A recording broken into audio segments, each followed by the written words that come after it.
Nagbabalik po muli ang inyong lingkod at nagbabalita ng mga balitang dapat nating malaman dito sa ating bansa. Ito ang Balitang Pambansa. Atin ngang matutunghayan sa channel na ito kung ano ang nangyayari sa loob ng ating gobyerno at syempre tumutulong na rin sa ating mga mamamayan na malaman ang katotohanan dahil mayroon tayong karapatan na malaman ang tunay na nangyayari sa ating bansa. Ngunit bago natin panoorin ang balita, huwag niyo pong kakalimutan na mag-subscribe sa ating channel at pindutin ang notification bell para lagi kang maging updated sa ating mga bagong videos na ina-upload araw-araw. At sa ating mga solid viewers naman dyan ay maraming salamat naman po sa walang sawang pagsuporta. At syempre, huwag din pong kakalimutan mag-iwan ng like at i-share ang ating mga videos. At kung mayroon ka naman pang opinion, ang ating comment section ay bukas para sa inyong mga hinaing. Ito na nga mga kaibigan, ating panoorin ang buong video. Salamat po muli and God bless!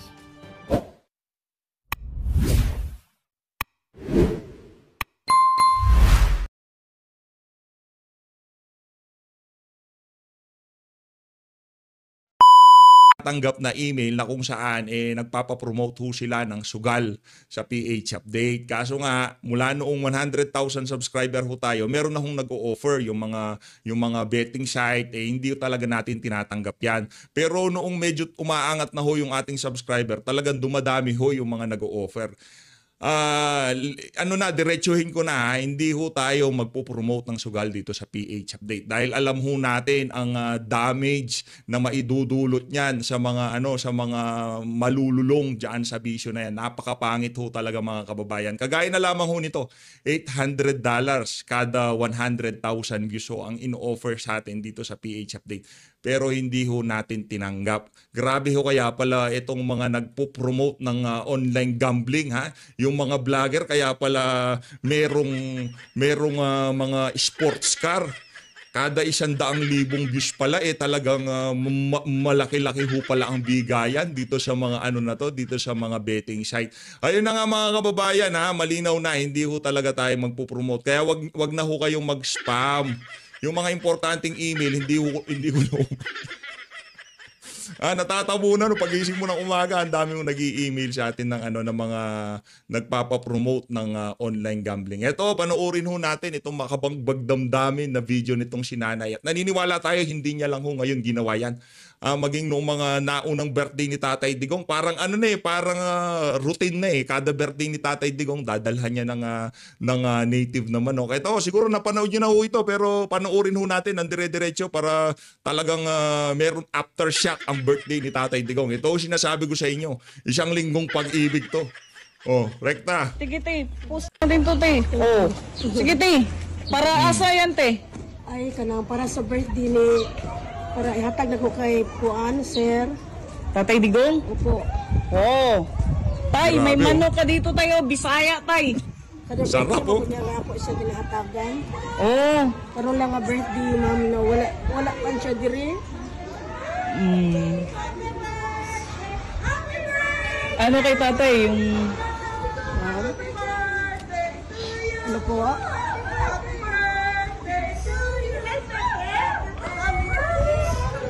Sir, happy birthday, sir. Naakoy dalang nga manok sa imo, tapos pati po di mong bulak. First time nga wala juga din paghatod na ako. Kada tuig na ang jud ka. Pero sir, kaya wala jud ka. Grabe lang gihimo sa imo. Simple lang manunta kayo ka kapag katao. Kada birthday di mo mag-ihaw lang kag isa ka buok manok. Tapos karon na sa ilang gihimo sa imo, sir. Sakit kayo sa amo. Nang gihimo sa imuha. Sakti lang sir, makauli lang kapuhon. Hinaot nga tagaan kag mayong lawas din ha. Ug makauli po kag mayong lawas.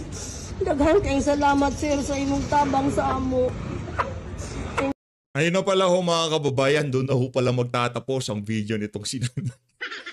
Pero matindi ho, no? Talagang meron pang dalang bulaklak, meron dalang native na manok. Talagang probinsya datingan. No? Yung ganun ho kasi sa probinsya.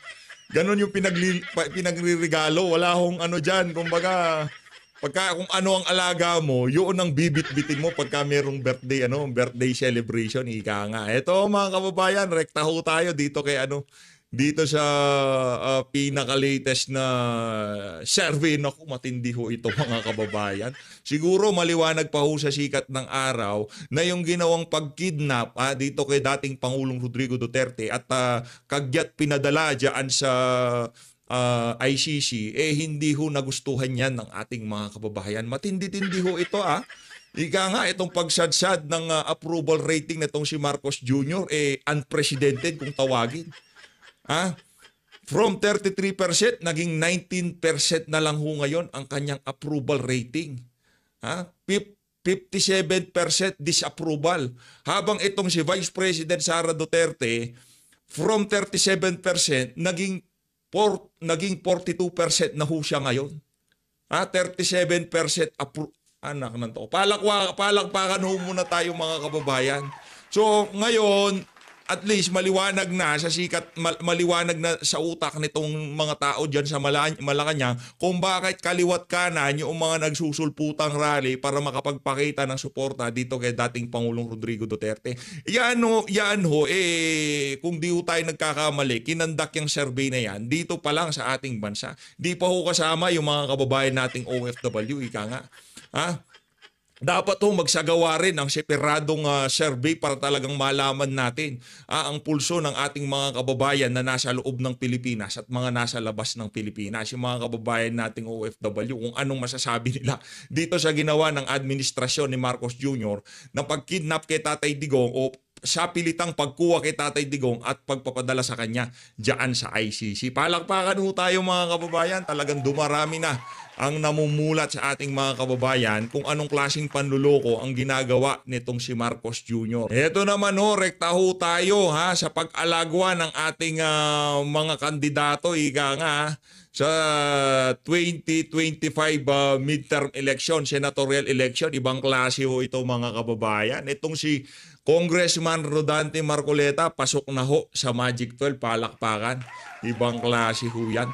At ito ang matindi dito. Ito ho ang hindi kayang gawin ng mga kandidato ng administrasyon. Itong si Atty. Vic Rodriguez, tinalo pa ho niya yung mga kandidato ng administrasyon kagaya ho nitong si... Ito. Ayan ho mga kababayan. Nakikita nyo ho ba to? Itong mga pangalan na to. Itong mga pangalan na to, ito si Atty. Vic Rodriguez, pag number 16, number 19 na ho siya, palakpakan. Ayos, umaangat ho. Umaangat ho. Napakagandang balita ho niyan mga kababayan. At ang matindi ho dito, tinalo niya ho. Tinalo ho ni Congressman Rodante Marcoleta, Atty. Vic Rodriguez, itong mga kandidato na kung saan talagang bumubuhos ng napakaraming pera sa kanilang mga kampanya. Kagaya na lamang ho nitong si Camille Villar. Hindi naman ho siguro lingid sa kaalaman ng ating mga kababayan. Ito, si Camille Villar. Ayan, ito. Asan na? Ito. Ay, Willie Revillame. Teka lang ho, lakihan natin. Ayun. Ito. Kagaya na lamang ho nitong si Camille Villar na talaga namang kaliwat kanan ng kanyang mga tarpaulin. Nakikita nyo naman ho. Talagang napakarami hong tarpaulin yan. At pagkausapang tarpaulin, hindi ho magpapatalo dyan. Itong si Abalos. Ang si Bong Revilla, Lito Lapid. Hindi ho sila nagpapatalo pagdating sa paramihan ng tarpaulin. At syempre, yaang si Bong Revilla. Ayan, nakitang-kita nyo ho ang mga pangalan nitong mga kandidato, nitong si Marcos Jr. na kung saan, base sa ating nakikita, parang yung PC nila dito sa eleksyon na to, walang katapusan. Pagka dumaan ho kayo sa NLEX, talagang kaliwat kanan, pasalubong at pabalik, talagang puro tarpaulin ho nila, nakikita natin. Pag dumaan naman ho kayo sa EDSA, talagang naglalaki ang pagmumuka nitong mga nabanggit natin na to. Kagaya ho nitong si Lito Lapid, Villar, yang si Abalos, yang si Bong Revilla. Yan ho mga kasama sa alyansa. Itong maganda dito, itong mga kandidato natin na kung saan nagla-live sa social media, Kinakampanya ng mga vlogger, nagsasalita sa mga pagtitipon. Wala ho silang malalaking mga malalaking billboard. Wala ho silang kaliwat kanang mga tarpaulin na nakikita natin sa karsada. Ano ho ba ang mahikang nangyari dito kung bakit bigla silang nag-angatan? Number 16 to 19, number 11 to 12. Ito kay Congressman Rodante Marcoleta, matindi ho ito. Number 11 to 12 na ho siya. Napakagandang balita ho niyan. Ibig sabihin, dumadami ho yung ating mga kandidato na unti-unti nang nakakapasok sa Magic 12. At itong si Congressman, itong si Attorney Vic Rodriguez, itong si, matindi ho ito, pang number 13 ho pala, ang isa sa ating mga talagang kinakampanya dito sa PH Update. Attorney Jimmy Bondoc, palakpakan, ibang klase ho ito. Number 13 na ho, itong si Attorney Jimmy Bondoc. At meron nung isang nag-e-epal, itong si Amy Marcos, nandyan ho siya sa pang number 14 to 15. Pero dito ho talaga tayo natuwa dito kay Attorney Vic Rodriguez. Siya ang mga pangalan na yan, hindi ho natin nakikita na kagaya nitong si Attorney Jimmy Bondoc, yung tipong kaliwat kanan ng mga tarpaulin, magkakasama sa mga malalaking sortie, campaign na rally ng alyansa ng mga mambubudol, di ba? Pag nagsasama-sama ho sila, napakarami hong talagang mga hakot eh. Pero pagka yung mga hakot nagla-live sila, 'di ba? Sinasabi nila, Duterte supporter sila, nakapula eh. Kumbaga pinagtitripan nila, pinupuntahan nilang rally. Pagka wala na sila doon sa sortie, magbibideo sila tapos sisigaw sila ng Duterte. Nakakita na ho ba kayo ng ganung video? Isang araw, pakita ko ho sa inyo mga kababayan. Ayun na nga mga kababayan, ito yung pinaka-latest na survey ng Publicus Asia. Kung inyong makikita dito sa pahayag, fourth quarter ng 2024, halos nasa baba ho lahat itong mga kandidato natin, no? Itong si Congressman Rodante Marcoleta, itong si Attorney Vic Rodriguez, imagine pang number 24 siya, ngayon number 16 to 19 na, kaya talagang umaangat na ho ang ating mga kandidato. At yun naman ho ang ating gustong makita dito sa dito sa mga naglalabasang survey na to, na umangat ho sila sa mga susunod pang mga survey na maglalabasan. Ito, rekta na ho tayo. Grabe, hindi na ho natin napanood itong video na to nitong si Vice President Sara Duterte. Ito yung birthday greetings niya kay dating Pangulong Rodrigo Duterte. No, siguro na to. Bukas na natin sa lansanin nito. Rekta na ho tayo doon sa birthday greetings nitong si Senator Alan Peter Cayetano. Magaganda ho ang kanyang mga tinuran doon sa birthday greetings niya dito kay dating Pangulong Rodrigo Duterte. Panoorin ho natin. Birthday din po ng ating dating Pangulo, President Rodrigo Roa Duterte. So sinabi ko sa inyo kahapon, iniisip ko kung anong birthday gift ko. Aside from prayers that I think is most important sa kanyang spiritual, emotional, physical, well-being, mental, ang iniisip ko po kasi marami ngayon pong revisionist o kaya binabago or syempre walang problema kasi pinag-uusapan sa unemotional at walang siraan na walang disinformation, walang fake news na usapan eh. Pero for example, 'di ba? From the start naman, free name naman talaga yung drug on wars is a drug against illegal drugs, especially shabu, di ba? It's not a war against children, it's not a war against addicts. In fact, it's a war to make our streets safe, to make sure may future ang ating mga kabataan, and also to make sure na wala nang maging addict. So having said that, any war has casualties. Wala tayong debate sa lahat ng sides na dapat may accountability. Pero remember, accountability starts from justice and the truth, di ba? So ibig sabihin, kung sasabihin mong kaya may war of drugs para patayin lahat yan, umpisa pa lang hindi justice may judgment ka na di ba? So ginagather ko lang lahat ng facts, yung dati kong mga notes. I think yun yung isa na ilalahad natin, pati yung mga definition. At kaya ko po sinabi yung Jeremiah 29:11, kasi nung pinili natin si Pangulong Duterte noong 2016, we all knew na grabe ang droga sa lansangan ng Pilipinas, Luzon, Visayas, Mindanao. Pati ang ating mga OFW ay nadadamay sa problema ng droga, maraming nakukulong abroad or nagagawang mule or napagbibintangan sila, di ba? And wala pong duda na before President Duterte came, maraming napapatay sa drug, whether overdose, whether violent crimes, kasi na nagkaka-violent tendencies minsan pati tatay, pati kapatid, nagiging violent yung sobrang addict na sa shabu. Nangyayari pa, yung bata, 7 years old, 9 years old, younger than that, nire-rape ng high sa shabu, di ba? And I explained that before na iba kasi yung sa Europe, mas marijuana at saka cocaine. And I've never said that's okay, but I'm saying that doesn't lead to the kind of violent crimes that shabu does, di ba? So, yun yung...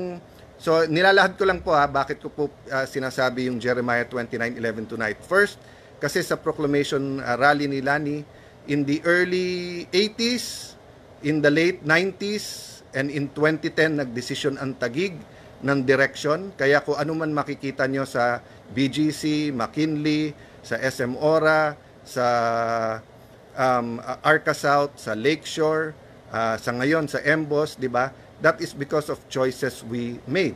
So the choice we will make ngayon in 2025 will affect us not only till 28, baka till 2050, di ba? So yung choice natin noong 2016 for safer streets, for a drug war, no one said it's perfect, pero magkaiba yung sasabihin mong meron systematic violence and indiscriminate killing, at iba yun sa sasabihin mong may war ka on drugs and drug pushers and syndicates, and then meron ngang napapatay, di ba? So every life matters, especially pag bata yan, napaka-tragic. But remember, if we did nothing in 2016, mas marami po ang mamamatay, no?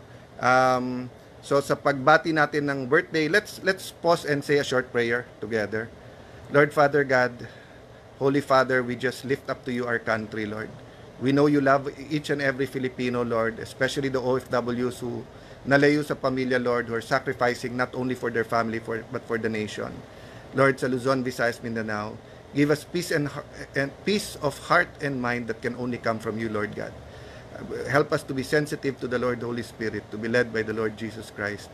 Help us, Lord God, to, in prayer, Lord, move mountains. We pray for the safe stay of President Duterte in Hague, for good health, mental, spiritual, physical health, and also the eventual, Lord, opening of doors for him to come home, Lord.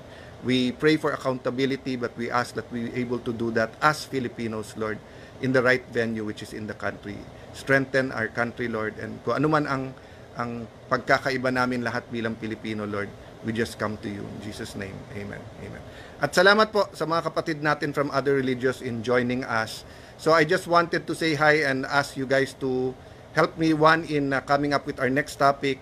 Number 2, dwell on Jeremiah 29:11 sa mga taga-Taguig, kung anong future natin, kung sino mga taong tutulong sa atin at sinong laban sa ating vision, sa ating dating Pangulo, sa kanyang safety, sa kanyang case, at saka tapos sa ating bansa, no? Hindi napakaraming problema ng ating bansa.